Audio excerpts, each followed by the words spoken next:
With Election Day right around the corner now, voting is on everybody's mind. And did you know you can vote for new schools? One of Utah's K-12 architects is here to share more about it. And Greta Anderson, I'm glad you're here because this is on the ballot at several different school districts in our state. We're talking about the school bond election. What does it mean? I think I've seen it on my ballot, and I don't know exactly what I'm saying yes or no for. Will you explain it to our viewers? Absolutely. So the interesting thing that maybe not many of your viewers understand is, and I didn't understand it when I was younger, is that this is the primary funding mechanism to build new schools. So school budgets do not pay for new schools? They do not, most of the time. We usually rely on voters to vote for these bonds to build our new schools, both for replacement schools and for growth. So there's no teacher salary or operating expenses in these funds. It's just to build new facilities. You're from FFKR Architects, and so you know exactly how this works. You built several new schools. In fact, one that my daughters both attended, Indian Hills. Yes. When you look at these, and when the school districts look at these schools and decide if they should replace them or not, what are they considering? Well, a lot of things. Maintenance is a big expense, and so that's an ongoing cost that we'd rather not pay, right? Also, these older facilities have some infrastructure problems. It's hard to deliver technology when the electricity is not there.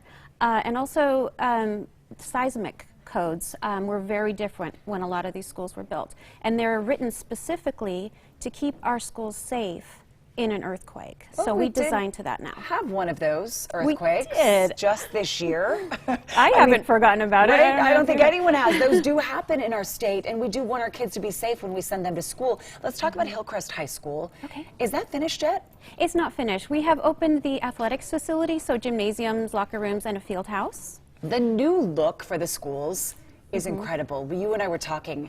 So many of them were built seemingly with no windows. Why was that all those decades ago? Right. Energy crisis was one problem, and then there was the fear that students would be distracted. But in fact, transparency is critical in a school, both for public practice, so we can see what the teachers and the students are doing, and just so that students can adjust, and it reduces bullying. The more transparency we have, there's many benefits. Plus, natural daylighting, so critical for learning. It makes you happy. What changes did you make at Olympus High School? I think we have video of that as well. We completely rebuilt Olympus High School.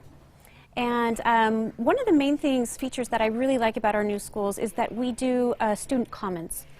And that's a nice gathering space for students. It used to be students would sort of, spread out in the halls for lunch and not really become citizens and become unified together. Now they have a place to do that. Well, Utah is experiencing so much growth right now.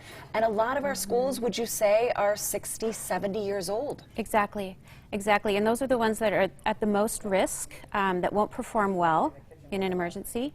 But also with that growth, we're expected to double our population by 2050.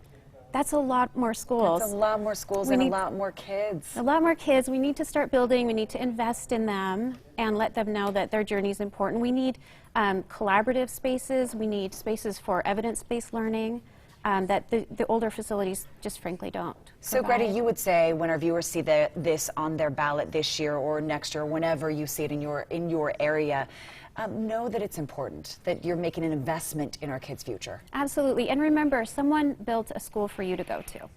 Greta is from FFKR Architects. If you'd like more information, it's right there on your screen along with the phone number, or you can go to abc4.com/GTU. Thank you for being on the show. Don't go anywhere. We're headed to the kitchen next to make spicy ribs, Brian. And then still ahead, things may get a little spooky. We're learning all about Ouija boards at 10:35. And in the spirit of Halloween, we're making a fun holiday craft using old bottles. Follow along at 10:45. Furnishings and set design for good things.